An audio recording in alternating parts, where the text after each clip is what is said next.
This video is proudly sponsored by Gamersgate. Download games anytime, anywhere. Visit Gamersgate.com.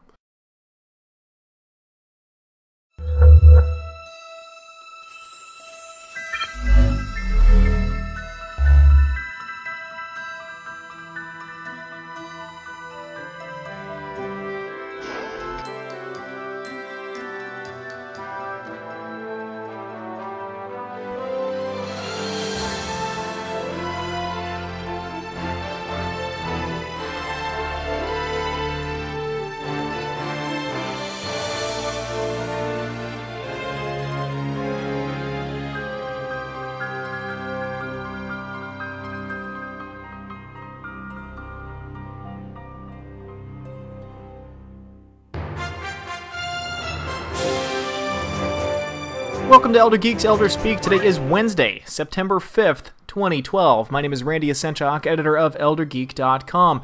I hope everybody had a wonderful Labor Day weekend. For everybody who does not celebrate Labor Day, that's why I kind of wasn't around yesterday at all. Just kind of a little bit of a 3-day weekend, and I needed it.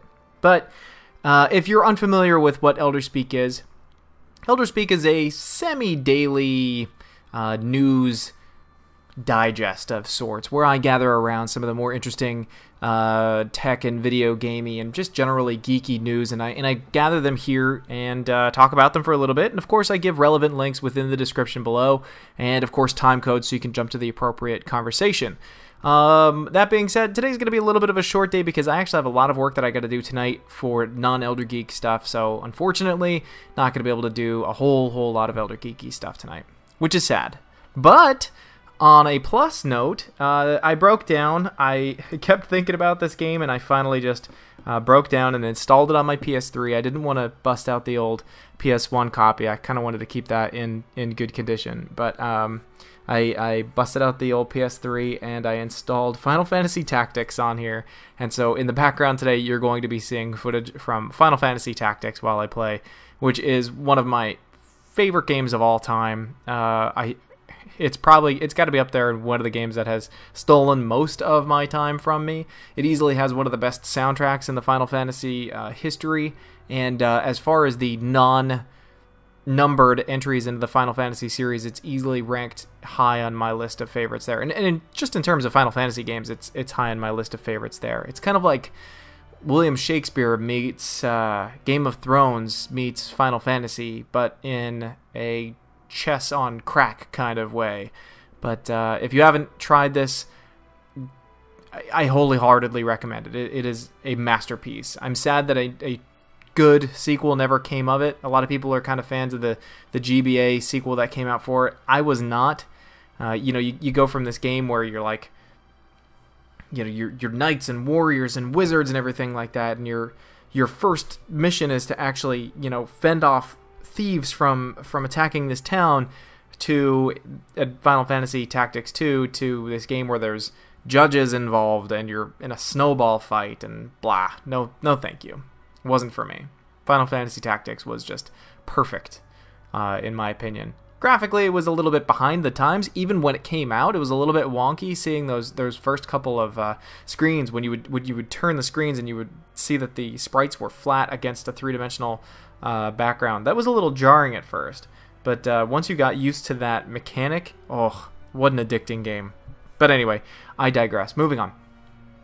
First thing I wanted to actually kind of call attention to was I got a lot of really nice notes when I did the 25 games for my son introduction, which, by the way, I'm still working on the next one.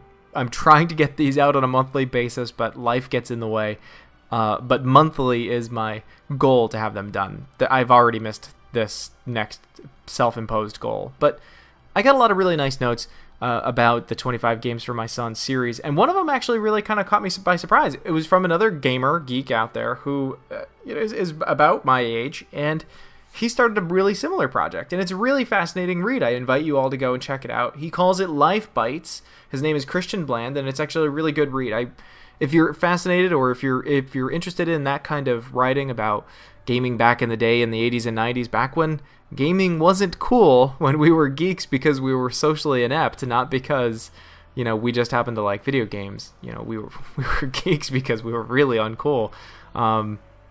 And gaming back in the 80s and the 90s was completely different than it is today.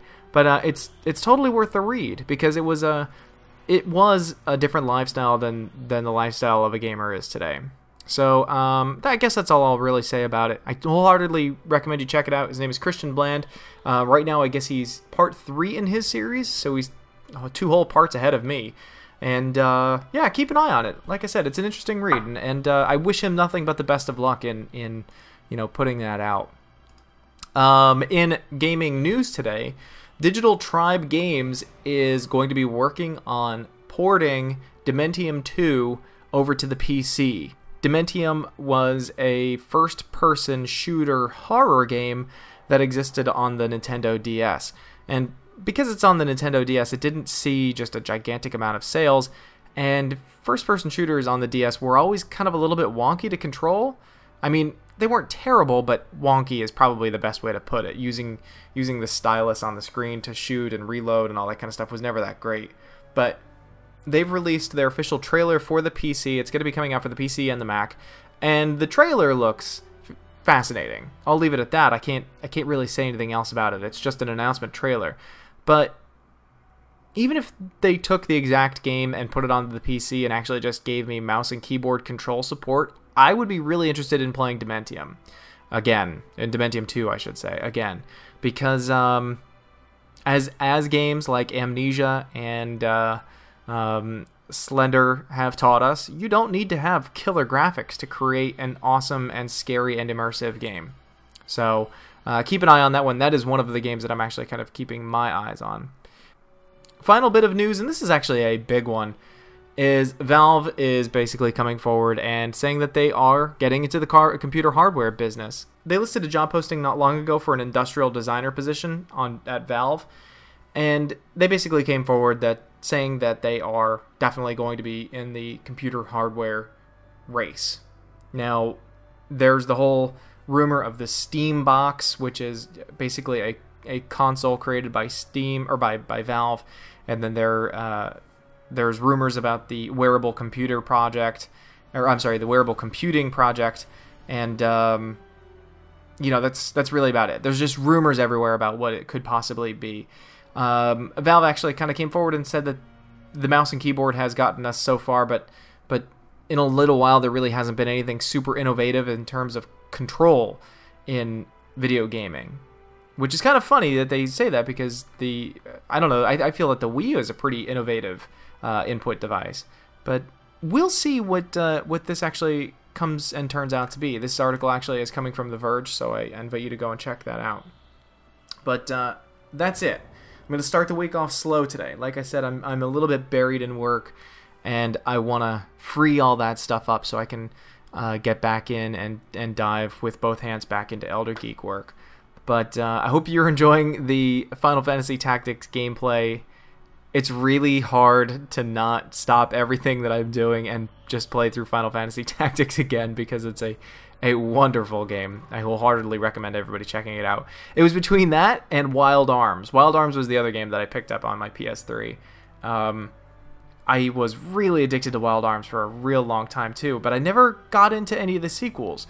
And it wasn't because they didn't appeal to me, it was just because I'd never picked them up. I didn't have the money at the time when they came out, and I've always been thinking about going back and trying the Wild Arms sequels. But Wild Arms, the original one, was such a great game. It was a fantastic RPG back in the day when we were waiting for Final Fantasy VII to come out. Wild Arms came out, and it was very much like Final Fantasy VI.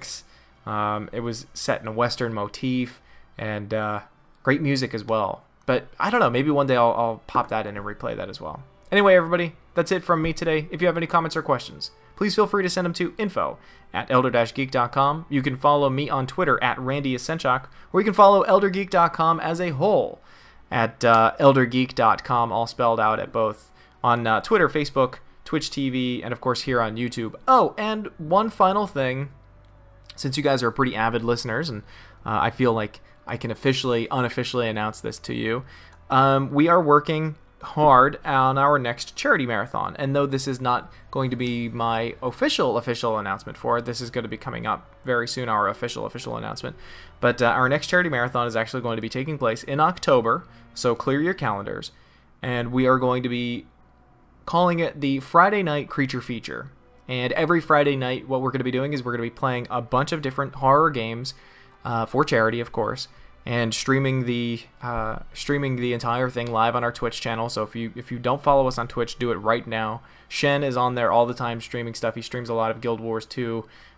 He's also doing tonight I believe is 2 Button Panic. So that's a throwback show. You can go back and watch that as well. But Friday Night Creature Feature. Get your calendars cleared for your Friday nights in October.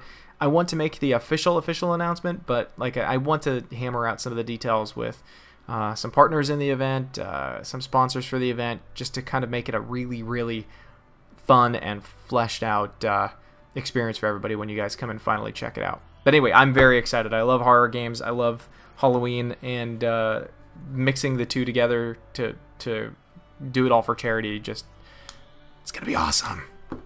All right, everybody. Talk to you all tomorrow.